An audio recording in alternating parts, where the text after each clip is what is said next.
So, Professor, here's my audience of 5 adults. I hope you can make everybody out pretty clearly. It's a little dark in my living room. That's my daughter, but she is 18 years old, a senior, getting to graduate in a few weeks. So I'm going to hand the husband the phone so he can record. Okay, so thank you all again for giving me about 5 or 6 minutes of your time. I appreciate it. My name is Crystal Harris, as I think you all know. I am a full-time student at Columbia College. My major is HR management. My minor is management. One of my required courses was to take a course on communications, and part of that requirement was to give speeches. So every week for about 5 weeks, I've had to give a 5 or 6 minute speech. And today what I'm going to do is talk to you all about the importance of learning about what your personality type is and what that does for you in your life and in your career. Okay? So what I've learned is from being certified to train MBTI is that when you learn about your personality, you learn about how you like to do things, right? What is your preference?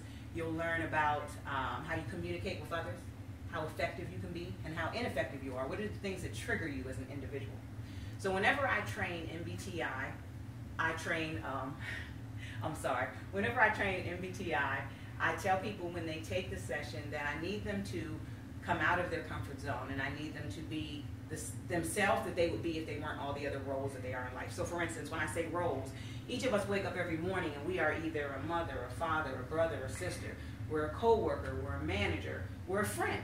But when I give you this MBTI instrument, and it's not a test, but when I give you this instrument, I need you to step out of those roles and just be the you would be if you didn't have to be all those other persons, all those other roles in life.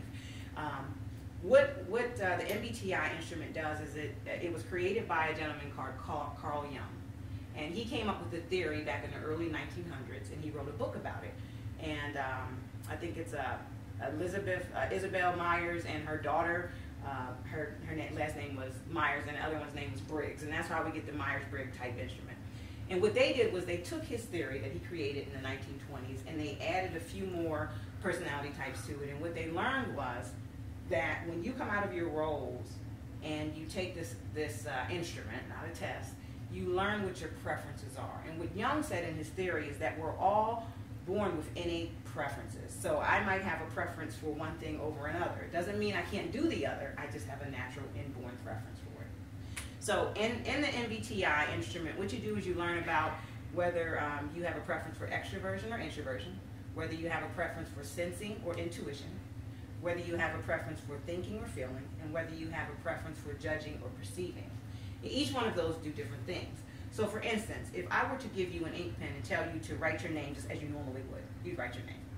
And then I tell you, now I want you to write it with the other hand, it would be a little difficult. And what I find is when I tell people to do that, they say, okay, I was able to do it, but it wasn't comfortable, but I could do it. And what Jung's theory says is that he says that even though you have a preference for something, you can do the other, it's just not as comfortable. We can do both things. So some people walk out of class with me and they'll say, I'm extroverted or I'm introverted. And I go, you're not really one or the other, you just have a preference for it. I have a preference for introversion, meaning that I'm energized by things inside of me, my emotions, my feelings, I'm energized by that. So if I had a long day at work, instead of me going to the bar to hang out with my friends and have a drink, I'd probably rather come home, have a glass of wine, dim the lights, and relax. What we find is when people learn more about their personalities, the way it improves your relationships and how you communicate is, let's imagine you're at work and you're in a team meeting, Gene, with the guys, and you're trying to make a decision about a project, something you're working on. And you're sitting there and you've gotten everyone's opinion, but Frederick hasn't spoken up yet. But what you learned when you came and learned about MBTI and about personalities is that he has a lot to offer that the rest of you don't, because his personality is different. And so it's going to make you think and say, you know what, everybody, before we make a decision, let's get Frederick to tell us what he thinks about it, because maybe he's more on a quiet, shy type, and he hasn't spoken. And when he shares his insight and his perspective, you realize, wow, we were missing out on a lot. This is how this can help you and improve your relationships and how you communicate with others, whether at home or at work.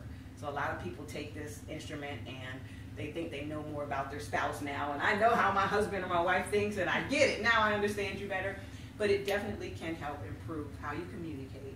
You'll learn what things trigger you, make you upset, what things motivate you to do more, and it'll help you to be more productive in your life. So again, you know, my hope is when I give a speech like this and I talk about MBTI, it's near and dear to me, that you will leave, and if you ever get the opportunity to take the instrument, I would encourage you to do so. It will help improve your career and your personal lives as well as you communicate with others. I am certified to deliver the instrument, so anytime anyone would ever want to take it, I would love to do that. But again, I thank you all for your time, and that's it. Well done. Any polls?